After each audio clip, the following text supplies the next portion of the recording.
ഇനിയിപ്പോൾ ആക്റ്റീവായ ഒരു ഫ്ലോട്ടിംഗ് ബ്രിഡ്ജിലേക്ക് നമ്മളൊന്ന് കയറാൻ പോവുകയാണ്. ആദ്യം നമുക്ക് അലി ഇപ്പോൾ മുടിയൊക്കെ കോതി തയ്യാറായി നിൽക്കുകയാണ്. മുബഷിർ ഒന്ന് കാത്തു നിൽക്കൂ. അലി അക്ബർ ഷാ ഇപ്പോൾ കുഴിപ്പള്ളി ഫ്ലോട്ടിംഗ് ബ്രിഡ്ജിൽ കയറി നിൽക്കുകയാണ്, ഒരു സമരഭടനെ പോലെ.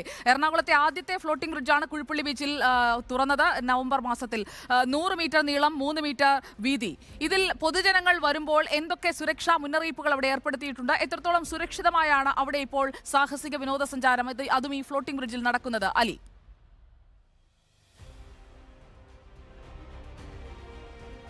ഞാനിപ്പോൾ നിൽക്കുന്നത് കുഴിപ്പള്ളി ഫ്ലോട്ടിംഗ് ബ്രിഡ്ജിന് മുകളിലാണ്. കാണാം, ആടി ഉലഞ്ഞ് നിൽക്കുകയാണ്. നമുക്കിവിടെ ദൃശ്യങ്ങളിൽ കാണാം. ഇവിടെ നമ്മൾ ലൈവിലേക്ക് കയറുന്നതിന് തൊട്ട് മുമ്പ് നിരവധി ആളുകൾ ഉണ്ടായിരുന്നു. ഒരുപാട് ആളുകൾ ഇപ്പോൾ പുറത്തേക്ക് പോയിട്ടുണ്ട്.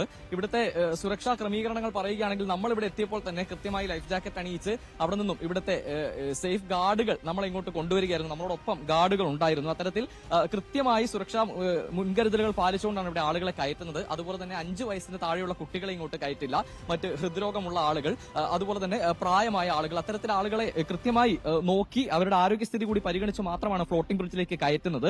പിന്നെ ഈ പറഞ്ഞതുപോലെ ഈ സ്ഥലം വലിയ അപകട സാധ്യതാ മേഖലയല്ല നമ്മൾ ആളുകളോട് സംസാരിക്കുമ്പോൾ. കാരണം ഇപ്പോൾ വർക്കലയിൽ അപകടം ഉണ്ടായ സ്ഥലത്ത് വലിയ തിരമാലകൾ അടിക്കുന്ന പ്രദേശമാണ്. പക്ഷേ ഇവിടെ ഈ നമ്മളിപ്പോൾ നിൽക്കുന്ന ഈ കുഴിപ്പള്ളി ബീച്ചിൽ ഈ ഫ്ലോട്ടിംഗ് ബ്രിഡ്ജിന് വേണ്ടി കണ്ടെത്തിയ സ്ഥലം വളരെ സുരക്ഷിതമാണ്. നമുക്ക് ദൃശ്യങ്ങളിൽ കാണാം, ഇപ്പോൾ ആളുകൾ വരുന്നുണ്ട്. നമ്മളോടൊപ്പം ഇവിടെ കുഴിപ്പള്ളി ബീച്ചിന്റെ ഓണറായ വിൻസ് ചേരുന്നുണ്ട്. നമുക്ക് അദ്ദേഹത്തോടുകൂടി കാര്യങ്ങൾ ചോദിക്കാം. ഏത് രീതിയിലാണ് ഇവിടുത്തെ ഒരു സുരക്ഷാ മുൻകരുതലുകൾ ഇപ്പോൾ വർക്കലയിൽ അപകടം കൂടി മുന്നിൽ കണ്ടുകൊണ്ടാണ് ചോദ്യം? നമ്മൾ ഡെയിലി രാവിലെ ഇതിന്റെ പിന്നും നെറ്റ് ബോൾട്ടുകളും എല്ലാം ചെക്ക് ചെയ്തതിന് ശേഷമാണ് ആളുകളെ കയറ്റി തുടങ്ങുന്നത്. എല്ലാ ദിവസവും അത് ചെയ്തിട്ടേ ശേഷമേ തുടങ്ങിയിട്ടുള്ളൂ.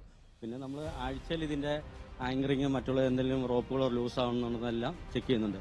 നമുക്ക് ഇൻസ്റ്റാൾ ചെയ്ത കമ്പനിക്കാർ വന്ന് 15 ദിവസം മുമ്പ് ചെക്ക് ചെയ്യുന്നുണ്ട്. അതിന് ഞങ്ങൾ കഴിഞ്ഞ 2 ആഴ്ച മുമ്പ് ഇതിന്റെ മുഴുവൻ ഒരു ദിവസം ഫുള്ള് ബ്ലോക്ക് ചെയ്ത് ഇന്ന് മുഴുവൻ ചെക്കപ്പ് ചെയ്ത് വലിച്ച് ടൈറ്റ് ചെയ്ത് എല്ലാം ചെയ്തതിനാണ്. ഇപ്പൊ ഈ കാലാവസ്ഥാ നിരീക്ഷണ കേന്ദ്രത്തിൽ നിന്ന് കൃത്യമായ അറിയിപ്പ് നിങ്ങൾക്ക് ലഭിക്കാറുണ്ടോ? ഇത്തരത്തിൽ കടലാക്രമണം സാധ്യതയുള്ളതൊക്കെ ബന്ധപ്പെട്ട് ലഭിക്കാറുണ്ട്. പക്ഷെ അതില്ലെങ്കിൽ പോലും നമ്മൾ തേര കൂടുതലാകുമ്പോൾ ബ്ലോക്ക് ചെയ്യും, ആളെ കയറ്റുന്നില്ല. കഴിഞ്ഞ ആഴ്ചയിൽ 2 ദിവസം 4 മണിക്ക് ശേഷം കയറ്റിയിട്ടില്ല. നമുക്ക് ഇപ്പോൾ ഇവിടെ ഉള്ള ലൈഫ് ഗാർഡുകളെല്ലാം ഇവിടെയുള്ള ജോലിക്കാരാണ്. വള്ളത്തിലും വഞ്ചിയിലൊക്കെ പോയിക്കൊണ്ടിരിക്കുന്നത്. അവർ നോക്കിയിട്ട് അവർ ആ തിര കൂടുതലാകുന്ന അപ്പം തന്നെ നമ്മൾ ബ്ലോക്ക് ചെയ്യും, ആളുകളെ കയറ്റുന്നില്ല. സുജയ, നമുക്ക് ഇവിടെ വന്ന ആളുകളിലേക്ക് കൂടി പോകാൻ. അതെ അതെ അലി, എത്ര രൂപയാണ് ഇവിടെ പ്രവേശന ഫീസ് ഒക്കെ? ജമ്മു ആൻഡ് കാശ്മീർ. സുജയ, ജമ്മു. സുജയ, ജമ്മുവിൽ നിന്നുള്ള ടൂറിസ്റ്റുകളൊക്കെ നമുക്ക് ഇവിടെ എത്തിയിട്ടുണ്ട്. ഇവിടെ 120 രൂപയാണ് ഇങ്ങോട്ടുള്ള പ്രവേശന ഫീസ്. 100 മീറ്റർ ആണ് ഈ പറയുന്ന ബ്രിഡ്ജിന്റെ ഈ ദൂരം എന്ന് പറയുന്നത്, അല്ലെങ്കിൽ ഇതിന്റെ ഒരു നീളം എന്ന് പറയുന്നത്. ഈ 120 രൂപ പ്രവേശന ഫീസുമായി അവിടെ നിന്ന് നമ്മൾ കയറിയാൽ എത്ര മിനിറ്റ് നമുക്ക് ഇവിടെ ചെലവഴിക്കാം? 10 മിനിറ്റ് ഓരോ ടൂറിസ്റ്റുകൾക്കും ഇവിടെ ചെലവഴിക്കാം. ഇപ്പോ വൈകിട്ട് ആളുകൾ എത്തിക്കൊണ്ടിരിക്കുന്നുണ്ട്. പിന്നെ ഇന്ന് പ്രവൃത്തി ദിവസമാണ്, പരീക്ഷകൾ നടക്കുന്ന സമയമാണ്. അതുകൊണ്ടൊക്കെ തന്നെ ആളുകൾ തീരെ കുറവാണ്. ഇവിടെ ഈ സുരക്ഷയ്ക്കായി നിൽക്കുന്ന ആളുകളൊക്കെ തന്നെ ഇവിടുത്തെ പ്രാദേശികമായി ഇവിടെ തന്നെയുള്ള ആളുകളാണ്. അതുകൊണ്ട് തന്നെ അവർക്ക് ഈ പ്രദേശത്തെ പറ്റി കൃത്യമായ ധാരണയുണ്ട്. ഇത് നമ്മൾ പറയുകയാണെങ്കിൽ വർക്കലയിലെ ഫ്ലോട്ടിംഗ് ബ്രിഡ്ജിനേക്കാൾ മുൻപ് ഉദ്ഘാടനം ചെയ്ത, കഴിഞ്ഞ ഒക്ടോബർ 31 ഉദ്ഘാടനം ചെയ്ത ഫ്ലോട്ടിംഗ് ബ്രിഡ്ജാണ്. 1-ാം തീയതി, തൊട്ടടുത്ത 1-ാം തീയതി ആയിരുന്നു ഇത് ജനങ്ങൾക്ക് വേണ്ടി സമർപ്പിച്ചത്. അന്ന് തൊട്ട് ഇന്നോളം കൃത്യമായി സുരക്ഷാ സംവിധാനങ്ങൾ പാലിച്ചുകൊണ്ട് പ്രവർത്തിക്കുന്നതുകൊണ്ട് തന്നെ ഒരു തരത്തിലുള്ള ചീത്തപ്പേരും ഇതുവരെ എന്തായാലും കുഴിപ്പള്ളി ബീച്ച് ഉണ്ടാക്കിയിട്ടില്ല. നല്ല നിലയിൽ തന്നെ പ്രവർത്തിക്കുന്നുണ്ട്.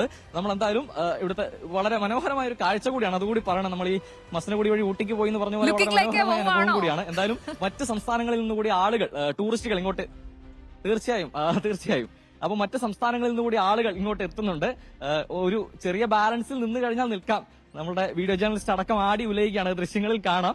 എന്തായാലും നല്ലൊരു അനുഭവമാണ്. കൃത്യമായ സുരക്ഷാ മുൻകരുതലുകളോട് പ്രവർത്തിക്കുന്നത് കൊണ്ട് തന്നെ കുഴിപ്പള്ളി ബീച്ച് കൃത്യമായി നല്ലൊരു അനുഭവം തന്നെയാണ് ഇവിടെ എത്തുന്ന ആളുകൾക്ക് കൊടുക്കുന്നത്. നമ്മളിപ്പോൾ ദൃശ്യങ്ങളിൽ കാണുന്ന ആളുകൾ നമ്മുടെ സ്റ്റേറ്റിൽ നിന്നുള്ള ആളുകളല്ല, പുറത്തുനിന്ന് വന്ന ആളുകളാണ്.